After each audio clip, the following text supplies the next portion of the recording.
சந்தித்தேனை ஞாபகம் இருக்கும் என்று நினைக்கிறேன். இந்த அவைக்கு தாங்கள் எழுந்தருளியிருப்பது ரொம்பவும் சந்தோஷம், பாருங்கள் அப்படின்னு உள்ளுக்குள்ள இவர் சொன்ன, நான் வந்திருப்பதனுடைய நோக்கமே இதுதான். இப்ப இவருக்கு ஹெல்ப்ஃபுல்லா இருக்கிறதுக்காக இவருடைய அம்மாவுக்கு தம்பின்னு சொன்னேன் பாருங்க, ஸ்வேதகேது அப்படின்னு, அந்த ஸ்வேதகேதுவையும் கூட்டிட்டு வந்திருக்க. அதனால அந்த ஸ்வேதகேது மாமா இவருக்கு அஷ்டாவக்கரருக்கு அவரும் கூட வந்திருக்கிறார். 2 பேரும் உள்ள போய் அமர்ந்தார்கள். அப்ப இவர் சொன்னார், இங்க யார் வந்தி, தனக்கு எதிராக யார் வாதம் புரிந்து தோற்று போனாலும் அவர்களை ஜலத்திலே மூழ்கி இறக்கடிக்கிறானே அந்த வந்தி யார் அப்படின்னு கேட்டார். இவர் தான் வந்தி அப்படின்னு ஜனகர் ரொம்ப பவியமாக, ஏன்னா அவருக்கு இவரே பயந்தாரு. இப்படி இருக்கிறபோது இந்த பையன் மரட்டமா சூழ்ந்து இருந்துக்கிட்டு, அதனால என்னமோ ஏதோ சொல்லிட்டு அப்படி கேட்டார். அந்த வந்தி சொல்லி பார்த்தார், இவர் தான் வந்தி அப்படின்னு. இவர் சொன்ன, நீர் எல்லோரையுமே தோற்கடித்து ஜலத்தில் மூழ்க செய்கிறீர்கள் அல்லவா, இன்றைய தினம் என்னோடு வாதம் புரிய வேண்டும்.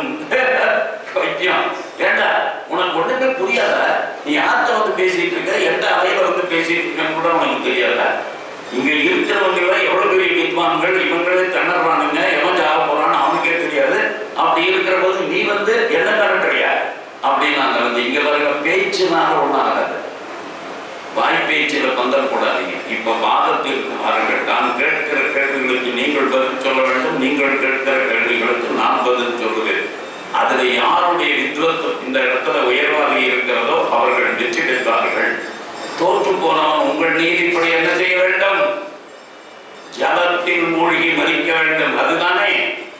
அப்படி ஒரு கால் நான் வென்று நீங்கள் தோற்று போய்விட்டீர்கள் என்று சொன்னால் நீங்கள் ஜலத்தில் மூழ்கி மறிக்க வேண்டும். இதுதான் நிபந்தனை அப்படின்னு சரியான விவாதம் தொடங்கியது. இந்த அஷ்டாவக்கரர் கேட்ட கேள்விகளுக்கு வந்தியால் பதில் சொல்ல முடியவில்லை. வந்தி கேட்ட எல்லா கேள்விகளுக்கும் இவர் பதில் சொல்லிவிட்டார். அதனால ஜனகர் எழுந்திருந்து, இந்த அவையிலேயே இது நாள் வரைக்கும் நாங்கள் இப்படிப்பட்ட ஒரு விவாதத்தை சந்தித்ததே கிடையாது. ஆனால் இன்றைய தினம் அஷ்டாவக்கரரே, உன்னுடைய இந்த ஞானம், அதற்கு நாங்கள் தலை வணங்குகிறோம். தலை வணங்குறதுலாம் இருக்கட்டையா, முதல்ல நான் சொன்ன நிபந்தனைப்படி அந்த வந்தியை தண்ணீரை மூழ்கி சாக சொல்லு. அதுக்குதான் நான் வந்திருக்கேன். வேற கூட பரிசு வாங்குறதுக்கு வந்திருக்கேன்னு நினைச்சியா? நான் பரிசு வாங்கலாம் வரல, அல்லது எனக்கு பெரிய ஸ்காலர்னு டைட்டில் கொடுக்கணுங்கிறதுக்காக வந்திருக்கேன்னா அதெல்லாம் ஒன்றும் இல்லை. எனக்கு ஒரே ஒரு விஷயம்தான் தேவை. இந்த வண்டி மற்றவர்களை இறக்க செய்தானே, அந்த வண்டி தான் மூழ்கி சாகணும். அதை கண்முன்னால் தான் பார்க்கணும் அப்படின்னா உடனடியாகவே ராஜா வந்தியை, நீங்கள் உங்கள் நிபந்தனைக்கே கட்டுப்பட்டு இப்பொழுது இறப்பதை தவிர வேறு வழி இல்லை அப்படின்னு சொன்ன உடனே அவன் ஜலத்தில் மூழ்கி தானாகவே இறந்து போகிறான். இதுல இந்த அஷ்டாவக்கரருடைய வரலாறு என்பது மகாபாரதத்தில் மட்டும் இல்லை, மற்ற பல புராணங்களிலும் வருகிறது. அப்படி வருகிற போது இதுல ஒரு விஷயம், இந்த வந்தி என்பவனை வருணனால் அனுப்பப்பட்டவன், வருண உலகத்தில் இருந்து வந்தவன். அதனால இவன் எந்தெந்த ஸ்காலர்ஸ் எல்லாம் தண்ணீரில் மூழ்கி இங்கிருந்து கொலை செய்ததாக இவர்கள் நினைத்துக் கொண்டு இருக்கிறார்களோ அவர்கள் எல்லோரையுமே வருணலோகத்திற்கு சென்று அங்கிருக்கக்கூடிய வித்வத் சபையில் யாரெல்லாம் கலந்து கொள்ளக்கூடிய லாய்க்கு இருக்கிறவர்களோ அப்படி அவர்களெல்லாம் தகுதியாக பார்த்து மேல அனுப்பிச்சிட்டு இருந்தான். அவன் இவன் செஞ்சிட்டு இருந்த வேலை அப்படின்னு ஒரு புராணத்துல இதற்கு விளக்கம் கொடுக்கப்பட்டு, இவர் உண்மையிலேயே கொலை பண்ண இருக்கிற நோக்கம் இல்லை, இவருடைய நோக்கமே இங்கே பெஸ்ட் ஸ்காலர்ஸ் யார் இருக்காங்களோ அவங்க எல்லாரையும் டிஃபீட் பண்ணி அதுக்கப்புறம் அவங்கள அங்க அனுப்பணும், அங்க இருக்கக்கூடிய வித்வான்கள் இருக்கிறார்கள் அப்படின்னு சொல்லி இதை இவர் செய்து கொண்டிருந்தார். இப்போ இந்த நிலையில இவர் நீ யாருன்னு கேட்டாங்க அஷ்டாவக்கரர். அப்பொழுது ஸ்வேதகேது சொன்னார், உத்தாலகருடைய பேரன், என்னுடைய மருமகன், என்னுடைய அக்கா சுஜாதாவுடைய பிள்ளை, இங்கே இறந்து போனாலே பல ஆண்டுகளுக்கு முன்னாலே கௌடகர் அவருடைய பிள்ளை, அதனால அதை செய்வதற்காக வந்தார் அப்படின்னு உடனே அஷ்டாவக்கரருக்கும் அதுக்கப்புறம் நிறைய அஷ்டாவக்கரருடைய ஞானோபதேசம் என்பதாக அஷ்டாவக்கரருடைய வேதாந்திக் நாலேஜ், அது எந்த அளவுக்கு வேதாந்த அறிவு படைத்திருந்தார் என்பதெல்லாம் பின்னால பல நூல்கள்ல நாம காண கிடைக்கலாம். அஷ்டாவக்கர கீதா அப்படி என்பதாகவே வந்து இருக்கிறது. அதாவது இவருடைய அது எல்லாருக்கும் கொடுத்திருக்கக்கூடிய உபதேசங்கள். ஆகவே இவர் அதற்கப்புறம் சரியான நேரத்துல இவருடைய உடல் கோணங்கள் எதுவுமே இனிமேல் இருக்காது என்பதாக இறைவனே ஆசி கூறி இவனுடைய உடல் கோணங்கள் முற்றிலும் எப்பொழுது தன்னுடைய தந்தையை பிதர்லோகத்தில் ஒரு ஆனரபிள் பொசிஷனுக்கு அனுப்பிச்சானோ, அதாவது நமக்கு என்ன புரியணும்னா, நம்ம அப்பாவோ அம்மாவோ ஏதாவது ஒரு குறையோடையோ வருத்தத்தோடையோ செத்து போனால் அது அவர்களை சிதையில் வைப்பதோடு முடிந்து போய்விடுவதில்லை. இதைத்தான் புரிஞ்சுக்கணும். இப்ப இதெல்லாம் நாங்க ஏன் சார் கேட்டுட்டு இருக்கோம் அப்படின்னா வேற ஒன்றும் காரணம் இல்லை. இதுக்காக அப்படி தப்பித்தழுவி நம்ம அப்பா அம்மாவுக்கு வருத்தம் நேரக்கூடிய விஷயங்கள் வாழ்க்கையில் நிகழ்ந்திருந்தால், அதற்கு ஏதாவது ஒரு விதத்தில் நான் காரணமாக இருந்திருந்தால் இந்த பிராயச்சித்தத்தை செய்தே தீர வேண்டும். அப்படி செய்தால் தான் வெறும் சிராத்தம் பண்ணினா போறாது, வெறும் திதி கொடுத்தால் போறாது, வெறும் படையல் போட்டால் போறாது. என்ன செய்யணும் அப்படின்னாக்க, அவருக்கு என்ன மனக்குறை இருந்ததோ அந்த மனக்குறையை போக்க வேண்டும். எங்க அப்பாவுக்கு எப்படியுமே இந்த இடத்துல ஒரு வீடு கட்டிடணும்னு ரொம்ப நாள் நினைச்சிட்டு இருந்தாருல்ல, அவர் அந்த ஆசை நிறைவேறாமே செத்து போயிட்டார். இந்த வீட்டை வாங்கிடணும்னு நினைச்சுக்கிட்டே இருந்தார், முடியாம போயிடுது. இந்த இடத்துல ஒரு ஸ்கூல் கட்டணும்னு நினைச்சார், முடியாம போயிடுது. இந்த ஆசிரமத்துக்கு ஏதாவது பணம் கொடுக்கணும்னு நினைச்சார், முடியாம போயிடுது. இது போன்ற எந்த ஒரு குறைகள் அவர்கள் மனதிலே இருந்தவர்கள் மறைந்து விட்டாலும் கூட அதை நிறைவேற்ற வேண்டிய கடமை அவர்களுடைய சந்ததியினருக்கு உண்டு. அப்படி என்னால முடியலன்னா கூட, நான் என்னுடைய தலைமுறையில அதை சாதிக்க முடியல அப்படின்னா இதை ஞாபகமா வச்சுக்கிட்டு நம்ம பிள்ளைங்கள்ட்ட சொல்லிட்டு போனோம், உங்க தாத்தா அப்படி ஒரு ஆசை இருந்துச்சுரா, அதை என்னால நிறைவேற்ற முடியல, நீயாவது உங்க காலத்துல முடியுமான்னு பாரு. அப்படித்தான் பல குடும்பங்களில் இருக்கக்கூடியவர்கள் எல்லாம் தங்களுடைய மூதாதையர்களுடைய விருப்பத்தை குறையை நிவர்த்தி செய்திருக்கிறார்கள், விருப்பத்தை நிறைவேற்றி இருக்கிறார்கள். இதற்கு பேர் தான் பித்ருயஜ்ஞம் என்ற பெயர். இந்த பித்ருயஜ்ஞம் என்பது தன்னுடைய குடும்பத்திற்கு பெருமை சேர்க்கக்கூடிய விதத்தில் வாழ்வது. ஒழுக்கத்தினால், கல்வியினால், செல்வத்தினால், இந்த 3 நாளையும் பெருமை சேர்த்தல் அப்படி என்பது நம்ம குடும்பங்களுக்கு நடக்கும். ஒழுக்கத்தினால் வரக்கூடிய செல்வம், கல்வியினால் வரக்கூடிய செல்வம், அதுதான் குடும்பத்துக்கு பெருமை சேர்க்கும். எங்க தாத்தாவுக்கு இருந்தது நிறைய பணம் சேர்க்கணும்னு ஆசை இருந்துச்சு, போயிட்டாரு. அதனால நான் ஊரை கொள்ளை அடிச்சு ஒலையில போட்டு நான் மாட்டுக்கு நிறைய பணம் சேர்க்கிறேன்னாக்க அது நீ தாத்தாவுக்கு பெரிய பெருமிதம் சேர்க்கிற விஷயம் இல்லை. நீ ஒழுக்கம், அந்த குடும்பத்தை பத்தி உயர்வா பேசணும். ஒரு ஊர்ல ஜனங்கள் எந்த குடும்பத்தை பற்றி அவர்களுடைய சொத்தை பற்றி விமர்சிக்கிறார்களோ அதுவே நெஞ்ச உறுத்ததுங்க, அதுவே நெஞ்ச உறுத்ததுங்க. 4 பேர் பேசினா போறாதா, 4 பேர் ஊரே 400 பேர் பேசினா, 4000 பேர் பேசினா ஒரு நேரம் பத்தி கவலைப்படுறதே இல்லை. வெக்கமே இல்லையா, வெக்கமே இல்லாம போயிடுச்சு. ஒரு ஊர்ல ஒரு குடும்பத்தை பத்தி ஊரா புகழ்ந்து பேசலாமே தவிர இகழ்ந்து பேச முடியாத இருப்பது என்னடா குடும்பம்? அது என்ன குடும்பம்? அது நீ உனக்கு மட்டும் அவமானத்தை தேடிக்கிற, உன் பரம்பரைக்கு என்ன அவமானத்தை தேடி வைக்கிற, உன் தாத்தாவுக்கு பாட்டிக்கு அவ அப்பாவுக்கு எல்லாருக்கும் தான் அவமானத்தை தேடி வைக்கிற. இது எவ்வளவு கேவலமா இருக்கு பாருங்க. அதனாலதான் இந்த இடத்துல தந்தை மகற்காற்றும் நன்றி அவையற்கு முந்தி இருப்ப செயல். ஒரு பிள்ளைய படிக்க வச்சு முன்னுக்கு கொண்டு வரணும், இதுதான் அப்பா அம்மாவுக்கு கடமை. என் பிள்ளை நான் படிக்கல, நான் 5வது நிறுத்திட்டேன், ஆனா நான் ஏதோ விவசாயம் பண்ணிட்டு இருக்கேன், இந்த புது வேலை செஞ்சுட்டு இருக்கேன், எப்படியோ இருக்கேன். என் பிள்ளை அதே மாதிரி இருந்திருப்பேன். அதனால அவனை எப்படியாவது நல்லா படிக்க வச்சு ஒரு டாக்டர் ஆக்கணும், ஒரு அட்வொகேட் ஆக்கணும், ஒரு சார்ட்டர்ட் அக்கௌண்ட் ஆக்கணும், அவனை கௌரவமான ஒரு நிலைக்கு நான் கொண்டு வரணும்னு நினைக்கிறது இருந்தாங்க அப்பன். அப்பனுடைய கடமையே அதுதான், அவையற்கு முந்தி இருப்ப செயல். இப்ப மகர் தந்தை காற்றும் உதவி, இவன் தந்தை என்னோத்தான் கொல் எனும் சொல். அதை மறந்துடாதீங்க, இவன் தந்தை என்னோத்தான் கொல் எனும் சொல். அதனால என்ன புண்ணியம் பண்ணியிருப்பான் அந்த பிள்ளையை பெற்கிறது, இந்த பிள்ளை பெற்கிறதுக்கு என்ன புண்ணியம் பண்ணியிருப்பான் அப்படின்னு எல்லாரும் ஊரே பேசணும். இப்படி ஒரு பிள்ளையை பெற்றிருக்காரு அப்படின்னு சொல்லி எல்லாரும் பாராட்ட முடியாது. அப்படிப்பட்ட ஒரு அஷ்டாவக்கரனுடைய வரலாறு இந்த மகரிஷி தவம் செய்த இடம் இதுதான் என்பதாக சொல்ல, அந்த இடத்திலே பாண்டவர்கள் நீராடி அங்கிருந்து நகர்ந்து போகிறார்கள். அப்படி உஷீநரம் அப்படின்னு ஒரு இடம், அந்த நகரத்தில் வாழ்ந்திருக்கக்கூடிய ஒரு காலத்துல இந்த இடத்தினுடைய அதிபதியாக இந்த பக்கத்தினுடைய சக்கரவர்த்தியாகவே சிவி சக்கரவர்த்தி என்பதாக ஒருவர் இருந்தார். இது அவர் தவம் செய்த இடம் என்பதாக ஒரு இடத்தை காமிச்சு அந்த தீர்த்தத்தில் நீராட வேண்டும் என்பதாக சொல்லுகிறார்கள். அப்ப அந்த இடத்துல போய் இவர்கள் நீராடுகிற போது சிவி சக்கரவர்த்தியினுடைய வரலாறு செய்யப்படுகிறது. சிவி ஒரு மிகப்பெரிய யாகத்தை செய்தான். அந்த யாகத்துல அனைவருக்கும் எல்லாம் கொடுத்து கொண்டே இருந்தான். அப்படி இருக்கிற போது இவனுக்கு பிற உயிர்களிடத்தில் இருக்கக்கூடிய ஜீவகாருண்யம் அது எந்த அளவுக்கு நம் மனதில் பிற உயிர்களை பற்றி நாம் கவலைப்படுகிறான். அரசன் என்பவனே தன் நாட்டில் இருக்கக்கூடிய ஒவ்வொரு பிரஜையினுடைய உயிருக்கும் உடமைக்கும் உத்தரவாதம் தருகிறவனாக இருக்க வேண்டும்.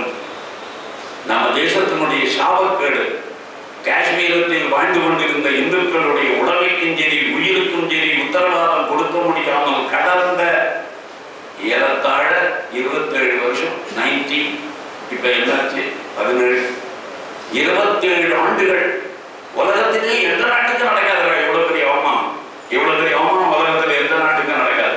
தாம் வாழ்ந்த வீட்டில வாழ முடியல, தாம் வாழ்ந்த ஊர்ல வாழ முடியல, அந்த ஊரை விட்டு ஒரு நாளைக்கு ஓடி வர வேண்டி இருந்தது. அப்படி ஓடி வராமல் இவர்களை காப்பாற்ற வேண்டிய கடமை அரசாங்கத்திற்கு இருக்கிறது. அது போச்சு. மத்திய அரசாங்கத்தினால முடியல. மத்தியில் 5 ஆட்சிகள் வந்து போய்விட்டன. எந்த கட்சிக்காரனாலும் செய்ய முடியல, எந்த கட்சிக்காரனாலும் செய்ய முடியல. அப்படின்னா என்ன அர்த்தம்? அந்த பகுதியில் வாழக்கூடிய இந்துக்கள் திரும்பவும் தங்கள் செத்து சேர்த்த அந்த வீடு, அவன் எந்த வீட்டுல வாழ்ந்துட்டு இருந்தான் அந்த வீட்டுல போய் வாழ முடியல. அவன் முன்னோர்கள் வசித்த கிராமத்துல அவனால இருக்க முடியல. அப்படி ஒரு நிலைமை இருக்கிறது என்று சொன்னால் அந்த நாட்டில் இருக்கிற கவர்மெண்ட், அதுக்கு பேர் கவர்மெண்ட். அது 1 2 3 லட்சம் பேர், 3 லட்சம் இந்துக்கள் காஷ்மீரை விட்டு வெளியேறி இன்று வரைக்கும் அகதிகளாக வாழ்கிறார்கள். சொந்த நாட்டிலேயே அகதிகளாக வாழ்வதை இங்கெல்லாம் பார்க்கணும். வேற எந்த நாட்டிலையும் சிரியாவில இருந்து அகதிகள்லாம் ஐரோப்பாவுக்குள்ள போகலாம். சிரியாவில் இருக்கக்கூடிய அகதிகள் எல்லாம் இன்றைக்கு ஐரோப்பிய நாடுகளுக்கு போகிறார்கள். யாழ்ப்பாணம் தமிழர்கள் அத்தனை பேரும் ஐரோப்பிய நாடுகளுக்கு போய்விட்டார்கள். ஆனால் சொந்த நாட்டிலேயே அகதியாக இருக்கக்கூடிய கொடுமை எவனுக்குடா இருக்கும்? எவனுக்கு? என் ஊர்ல என்னால வாழ முடியல, என்னோட வாழ. இப்ப நாளைக்கு தமிழ்நாட்டில் இருக்கக்கூடிய நமக்கு தமிழகத்தில் வாழ முடியாத ஒரு நிலைமை வந்து டெல்லிக்கு ஓடணும் பஞ்சாபுக்கு ஓடணும் நிலைமை வந்துச்சுன்னா அது பெருமைக்குரிய விஷயமாட்டா. நான் இது பாரத நாடு தானே, நான் பாரத நாட்டினுடைய குடிமகன் தானே, ஆனா எங்க இருந்தால் என்ன எல்லாமே எனது ஊர் தானே விட்டுருவேன்.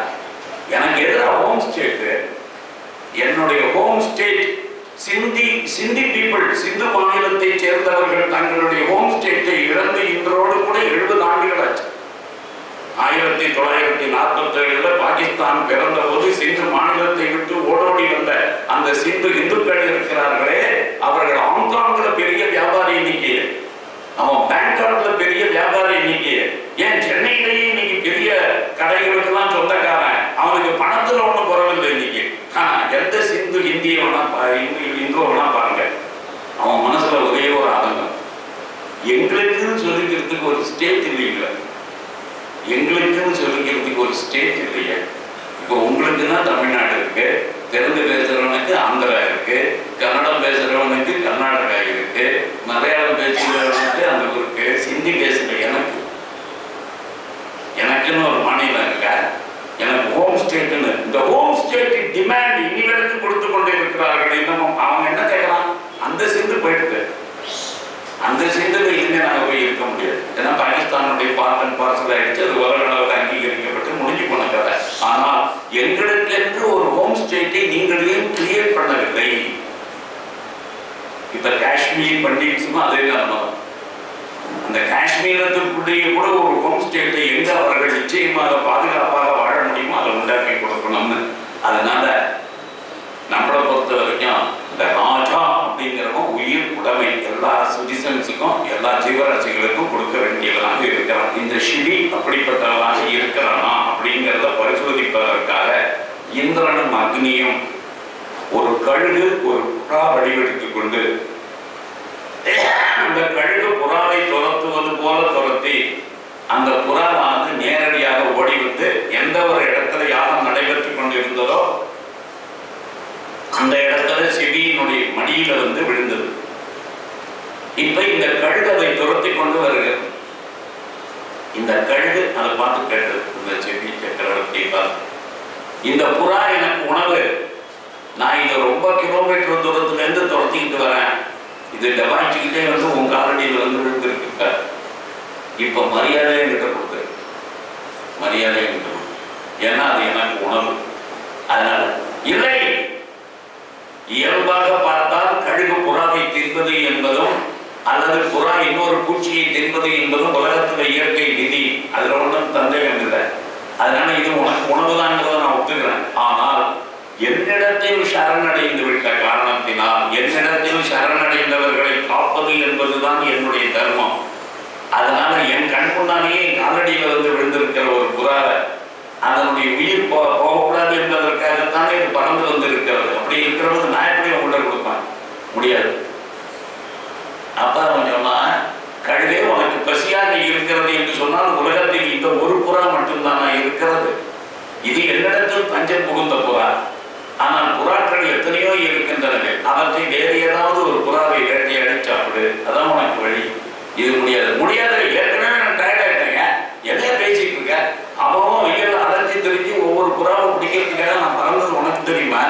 கடைசியில இந்த புறா ஒண்ணுதான் என் கையில வசமா மாட்டோம்னு நினைச்சிட்டு இருந்தேன். அப்படி இருக்கிற போது திடீர்னு உன் காலடியில வந்து விழுந்துருச்சு. நீ என்னவோ பெருசா அதுக்கு பாதுகாப்பு தருவேன், நீ சாப்பிடக்கூடாதுங்கிற உனக்கு என்ன பிரயோஜனம் இருந்தால? எனக்கு இது உணவு, என்னுடைய உணவை நீ பறிப்பாயா? உலகத்திலேயே ஒரு சில ஜீவராசிகளுக்கு ஒரு சில ஜீவராசிகள் தான் உணவு என்பதாக இயற்கையினுடைய நியதி. அது மனுஷனுக்கு எந்த ஜீவராசிக்குமே உணவு கிடையாது. அது பார்த்துங்க. இதுல உடனே உங்களுக்கு லாஜிக் எக்ஸ்டெண்ட் பண்ணலாமான்னா கூடாது. சார், ஒரு சிங்கத்துக்கு தான் உணவு, மான் உணவு, புலிக்கு மான் உணவு, இப்படியெல்லாம் உலகத்துல வச்சிருக்காங்களே, அது போல எல்லாத்தையும் அடிச்சு சாப்பிட்ற உரிமை எங்களுக்கு இருக்குன்னா அது நம்மால் இல்லை, அது நம்ம இந்துக்களுக்கு கிடையாது. இதெல்லாம் உலகத்துல எல்லாம் படைக்கப்பட்டவை அனைத்தும் எனக்குன்னு சொல்றது கிறிஸ்தவன். மறந்துடாது. படைக்கப்பட்டவை அனைத்தும் மனிதனுக்காகவே படைக்கப்பட்டதுன்னு சொல்லிட்டு இருக்கான். எங்க மதம் அப்படித்தான் சொல்லுது.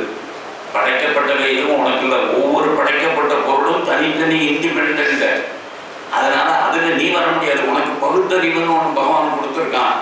அந்த பகுத்தறிவை பயன்படுத்தி நீ உணர்வுகளால் மட்டுமே செயல்பட முடியாது. அதனால இப்ப மற்ற விலங்குகள் எல்லாம் அப்படி செயல்படுகிறவை, அவைகளுக்கு பகுத்தறிவு கிடையாது. ஆனால் உனக்கு அப்படி இல்லை. நீ யோசிச்சு டிஸ்கிரிமினேட் பண்ணி எது ரைட்டு எது ராங் அப்படின்னு பார்த்துட்டு உனக்கு ஜீரண உறுப்புகளே விலங்குகளை அடித்து சாப்பிடுவதற்காக படைக்கப்பட்டது அல்ல. பல பேர் என்கிட்ட சொல்லுவாங்க, சார் நாங்கள்லாம் இந்த காலங்காலமா எங்க ஜாதியில் இப்படிதான் சாப்பிட்டுட்டு இருக்கோம் அப்படிம்பாங்க. அதனால உங்க தாத்தாவுக்கு தாத்தா செஞ்ச வேலைகளை நீ செய்யற. உங்க தாத்தாவுக்கு தாத்தா ஒரு மண் வெட்டி எடுத்துக்கிட்டு எங்கேயோ ஒரு விவசாயம் பண்ணிட்டு இருந்தாரு கிராமத்துல. நீ அதுக்கப்புறமா படிச்சு MBBS ஆகி MD ஆகி MS ஆகி அதுக்கப்புறம் டாக்டர் ஆகல. ஆனா எங்க தாத்தாவுக்கு தாத்தா சாப்பிட்ட அந்த சாப்பாட்டை மட்டும் நான் தொடர்ந்து சாப்பிட்டுக்கிட்டே இருப்பேன். ஆனா வேலை மட்டும் அவர் செஞ்சதை செய்ய மாட்டேன். நாங்கெல்லாம் முன்னேறிக்கிட்டே இருப்போம்னாங்க. நீ முன்னேற்றத்துக்கு ஏற்ற மாதிரி உணவுல மாற்றம் கொண்டு வரணும்.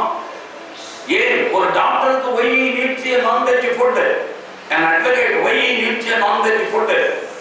எவனுக்கு வேற வசதி ஏதோ மீனவர்கள் இருக்கிறார்கள், கடலோரத்தில் இருக்கிறார்கள், காய்கறிகளே கிடையாது, வேறு எந்த உணவையும் சாப்பிட முடியாது, கடல் நடுப்பதே பல நாட்கள் இருக்க வேண்டிய நிலைமை இருக்கிறது. அவன் மீன் சாப்பிட்றான்னா எனக்கு புரியுது. நீ மீன் சாப்பிட்றேன்னா உனக்கு என்ன? அவனுக்கு வியாபாரம் ஆகுதுக்காக, அவனுக்கு வியாபாரம் அவெல்லாம் நல்ல வருமானங்களாம் வர வேண்டாங்களா? நாங்களும் மீன் சாப்பிடல எனக்கு அதுக்கப்புறம் எப்படி சார் அவனுக்கு வரும்? அப்படி உலகத்தில் ஒவ்வொருத்தரும் பார்த்து பார்த்து அப்படி செய்யறது இல்லை. அதனாலதான் வள்ளுவர் சொன்னார், இதை சுடுகாடாக மாற்றாதே, வயிற்றை இடுகாடாக மாற்றாதே. இந்த ஜீரண பொறுப்பை உனக்கு வேற விதத்துக்காக கிடைக்கப்பட்டிருக்கு. அதனால கழுவே நீ செய்வது நியாயம்தான். ஆனால் என்னிடத்தில் தஞ்சம் புகுந்த இந்த புறாவை விட்டு விட்டு வேறு ஏதாவது தேடு, அது என்னால முடியாது. அப்ப இவன் சொன்னா, நான் என்ன பண்ண முடியும்? என்னுடைய தர்மம் இதை சொல்லுகிறது. நீ உன்னுடைய தேவையை பற்றி பேசுகிறாய் அப்படின்னு இந்த கழுகு கேட்டது, யோ நான் இந்த புறாவை விட்டுறேன், எனக்கு ரொம்ப பசி, ரொம்ப பசியா இருக்குது.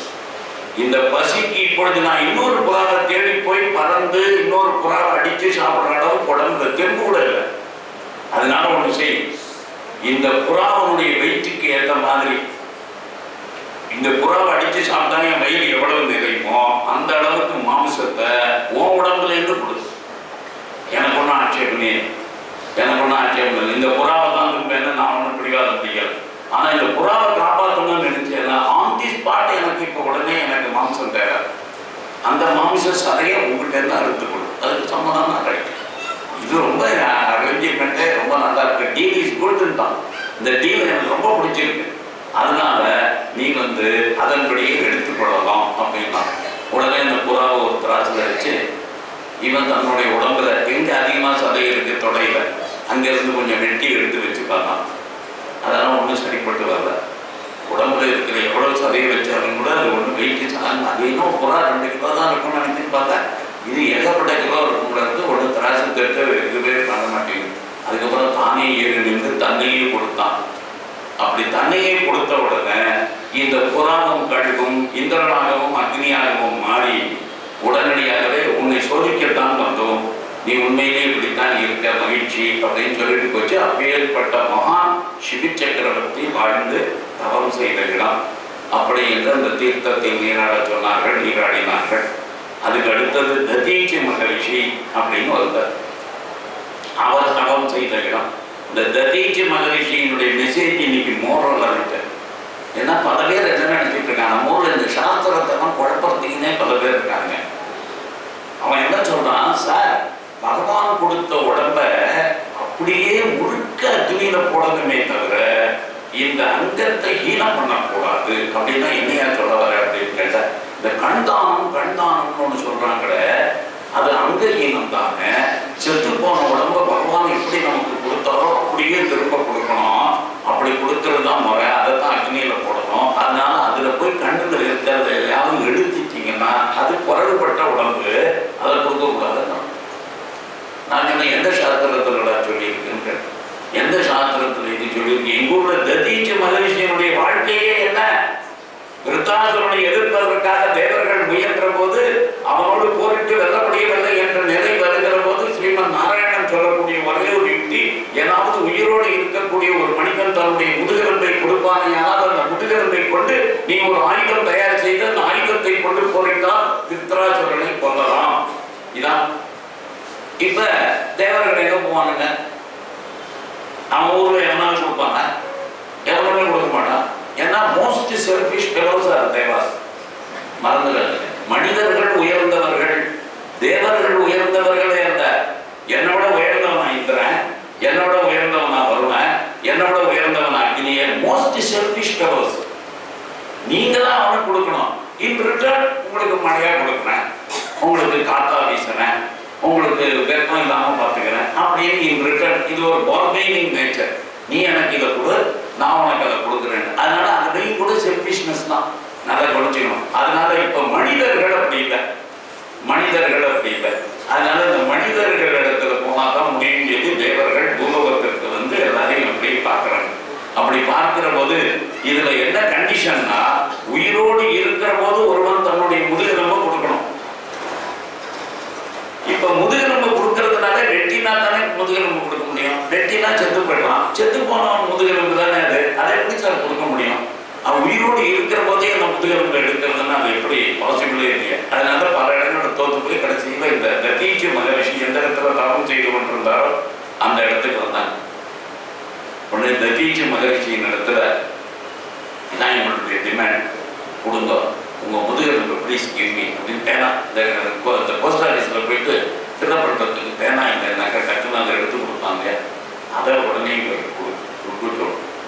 அவர் என்ன சொன்னார், உலகத்தில் இருக்கக்கூடிய எல்லா ஜீவராசிகளுடைய உடலும் இறந்து போனதற்கு பின்னாலே எதற்காவது பயன்படுகிறது. இந்த மனுஷன் உடல் ஒன்று தாண்டா, ஒன்றுக்கு ராயங்களாக இருக்கு.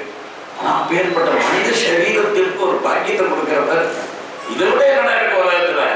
இந்த மனித சரீரத்திற்கு ஒரு நல்ல வாய்ப்பை கொடுத்திருக்கிறாய் உலகத்திற்கு பயன்படத்தக்க. அதனால என்னுடைய சரீரம் ஒரு நல்ல காரியத்திற்கு பயன்பட போகிறது என்று சொன்னால் அதை விட என்ன பெருமை. அதனால நிச்சயமா நான் செய்யணும் அப்படின்னு செஞ்ச உடனே இல்லைங்க, உயிரோடு இருக்கிற போதே கொடுக்கணும், அதை பத்தி நீ ஒன்றும் கவலைப்படாது, நான் இப்பொழுது நிஷ்டையில் அமர்ந்து விடுவேன். இந்த நிஷ்டையில் அமர்கிற பொழுது எனக்கும் என்னுடைய சரீரத்திற்கும் எந்த விதமான தொடர்புமே இருக்காது. ஆனால் உயிர் இருக்கும், பாடியில உயிர் இருக்கும். மற்றவர்களை எல்லாம் கொன்ற போது அந்த சரீரத்தில் இருக்கிறார்கள், அலறுகிறார்கள், சாகிறார்கள். நான் அப்படி இல்லை. என்னுடைய ஆன்மா உண்மையிலேயே யாரும் ஒன்றும் செய்ய முடியாதுங்கிற நிலையில இருக்கக்கூடியவன் தான். சரீரத்தை தான் வெட்டி பழக்கலாம். சரீரத்தில் இருந்து கொண்டே சரீரத்தில் இருந்து விலகி நின்று நான் இதை பார்க்க முடியும். அதனால நான் நிஷ்டையில் அமர்ந்தோடனே முதுகப்படுந்து நீ விரும்புகிறபடி எலும்பை எடுத்துன்னு போ அப்படின்ற. அது மாதிரி முதுகெலும்பை கொடுத்தவர் ததீச்சி முனிவர். அதை வைத்துக் கொண்டுதான் வஜ்ராயுதம் என்பதான ஒன்றை செய்து அந்த வஜ்ராயுதத்தை கொண்டு போரிட்டார்கள். யாரு? தேவர்கள். யாரை எதிர்த்தாக? அசுரர்களுக்கு விருத்தாசுரனை கொல்வதற்காக அந்த போரில் வெற்றி பெற்றார்கள். இந்த விஷயத்தை உங்க ஊர்ல இருக்கிறவன் தான் இந்த புராணத்தை படிச்சாங்கன்னா அயோக்கிய பயிருங்க. இந்த புராணங்கள்லாம் முட்டாள்தனம், அது இது, இதுல கதை கற்பனை இப்படி எல்லாம் சொல்லிட்டு இருப்பானுங்க. இதெல்லாம் என்னடா நம்புற மாதிரியா இருக்குமா? வெளிநாட்டுல இருந்து ஒரு பொம்பளை இந்த ஊருக்கு வந்தா, அவ வந்து கொஞ்சம் கூட வருஷம் ஆகல, அவ வந்து இன்னொரு 5-6 வருஷம் கூட ஆகல. இன்னமும் அவளுக்கு நம்ம ஊர் லாங்குவேஜும் புரியப்படல, நம்ம ஊர் புத்தகங்களும் புரியப்படல. ஆனாலும் கூட இதெல்லாம் படிச்சுட்டு அவ என்ன பண்ணினா, இந்த தேசம் நிச்சயமாக எதிர்காலத்தில் விடுதலை பெறும், அப்படி விடுதலை பெற்ற பாரதத்தினுடைய தேசிய கொடி எதுவாக இருக்க வேண்டும் என்பதை நான் முடிவு செய்கிறேன் சொல்லி தேசிய கொடி ஒன்று தயார் பண்ணாவர்.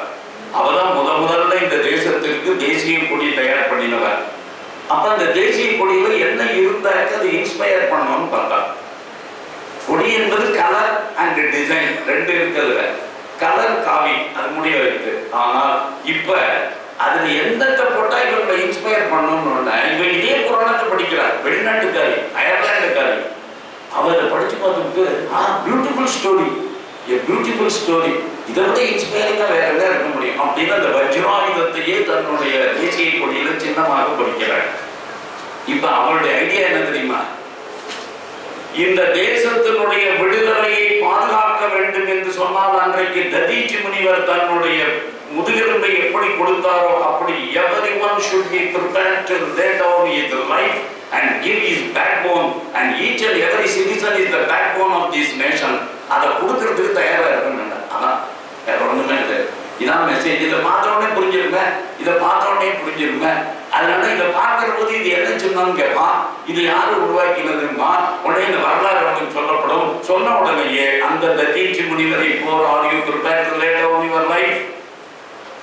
Are you prepared to sacrifice your backbone? அப்படின்னு சொல்லி அதை பண்றதுக்காக தான் அந்த ததீச்சி முனிவர் அன்னைக்கு ஒரு மெசேஜ் கொடுத்தார். அதனால இதுல இருந்து நாங்களும் நீங்களும் என்ன செஞ்சுக்கலாம்னா, கண்தானம் is a must. Eye donation should be part and parcel of every citizen of this country. இதான் ததீச்சி முனிவருடைய மெசேஜ். ததீச்சி முனிவர் முதுகெலும்பு கொடுனார். அதனால நீங்க சார் மொத்தமும் கேட்கறீங்க, அது நாட்டுக்கு போறது வருகிற போது பார்த்துக்கலாம். அந்த மாதிரி ஒரு நிலைமை வருகிற போது நம்ம அதை கொடுக்க வேண்டி வரும். ஆனால் நான் நார்மல் லைஃப் லீட் பண்ணிட்டு இருக்கேன். அப்படி இருக்கிற போது in what way I can help அப்படின்னாக்க, ஒவ்வொரு மனிதனுடைய கண் பார்வை ஒளி, அது இன்னொரு பார்வையற்ற ஒருவனுக்கு அந்த ஒளியை வழங்க முடியும். அப்படின்னா எப்ப உயிரோடு இருக்கிற போது எடுக்க போறதில்லை, உயிர் இழந்து 6 மணி நேரத்திற்குள்ள அதை எடுத்து இன்னொருத்தருக்கு பொருத்தலாம். ஐ பேங்க் அதுக்கு டொனேட் பண்ணணும். அப்படி டொனேட் பண்ணாதான் அவன் நல்ல இந்து. இல்லை சார் எங்க சாஸ்திரத்துல அப்படி இல்லை, எங்க தர்மசாஸ்திரத்துல இந்த உறுப்பில் ஒண்ணுமே போடக்கூடாதுன்னு சொல்லி எவன்டா சொன்னாத சாஸ்திரம், அது சாஸ்திரம் என்று சதி என்று கொள்வீர் நான் பாரதி அப்படியெல்லாம் எழுதி வச்சிருந்தாங்க. அதுக்கெல்லாம் பேர் சாஸ்திரம் இல்லைடா, அது சதி. எது சாஸ்திரம், எது சமுதாயத்துக்கு பயனுடையதாக இருக்கோ, ரெலவெண்டா இருக்கோ, அதுக்கு பேர் தான் சாஸ்திரம். எது சமுதாயத்துக்கே பயன்படாம இருக்கோ அதுக்கு பேர் சாஸ்திரம் சொல்லிட்டு இருக்கு. அதை கோட் பண்ணுவீங்க, பைத்தியக்காரத்தனமா தெரியல. அதுக்கு பேர் ரத்த தானம். இந்த பிளட் டொனேஷன், ஐ டொனேஷன், பாடி டொனேஷன், இந்த 3 எதை செய்தாலும் ஏதாவது ஒன்றையும் 3ஐயுமே செய்யக்கூடியதான் வாழ்க்கை. இதெல்லாம் ததீச்சி முனிவருடைய வாழ்க்கை வரலாறு சொல்லுகிறது என்று சொல்லி இந்த தீர்த்தத்தில் நீராடுவீர்களாக சொல்ல உடனடியாக இவர்கள் தீர்த்தத்தில் நீராடினார்கள். இப்ப இவர்களுடைய இந்த தீர்த்த யாத்திரையில பிரபாச தீர்த்தம் அப்படின்னு ஒரு இடம். இன்றைக்கு இந்த பிரபாச தீர்த்தம் என்ற இடத்திற்கு சோமநாதபுரம் என்பதாக பெயர். அங்க ஒரு பெரிய சிவாலயம் இருக்கிறது. அப்பொழுதும் கூட அந்த சிவாலயம் இருந்தது.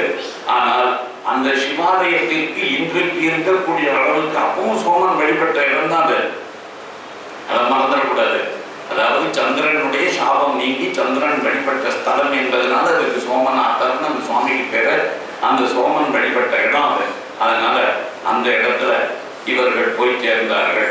அந்த பிரபாச தீர்த்தத்திற்கு இவர்கள் வந்திருக்கிறார்கள் என்ற தகவல் அந்த பிரபாச தீர்த்தத்துக்கு கொஞ்ச தூரத்தில் இருக்கக்கூடிய துவாரகாபுரியில் ஆண்டு கொண்டிருந்த கிருஷ்ணருக்கும் பலராமருக்கும் மெசேஜ் கிடைக்குது. நல்லா குடிச்சிங்க, இவன் எங்கேயோ துவாரகையில் இருக்கான், இவங்க எங்கேயோ வாண்டரிங், ஆனா அவன் அதுக்குன்னே ஆள் வச்சிருக்கான். இவங்க எங்க போறாங்க, எங்க வர்றாங்க, எவ்வளவு தூரம் ஆகிருக்கு, என்ன ஆகிருக்குங்கிறத நோட் பண்ணிக்கிட்டே இருக்கான். அந்த நெட்வொர்க் இருப்பாருங்க, இந்த ஸ்பை நெட்வொர்க், அது சாதாரண மகாபாரதத்திலே ராமாயணத்திலையும் சொல்லி இருக்கக்கூடிய ஸ்பை நெட்வொர்க்கு இன்னைக்கு இருக்கக்கூடிய உங்க ரா அதை ஒன்றும் செய்ய முடியல. உங்களுடைய சிபிஐ ஒன்றுமே செய்ய முடியல. ராவை விட எஃபெக்டிவான ஒரு பெரிய ஸ்பை நெட்வொர்க் அவன் வச்சிருக்கான். நமக்கு இருக்கு, நம்மளது நெட்வொர்க் ரொம்ப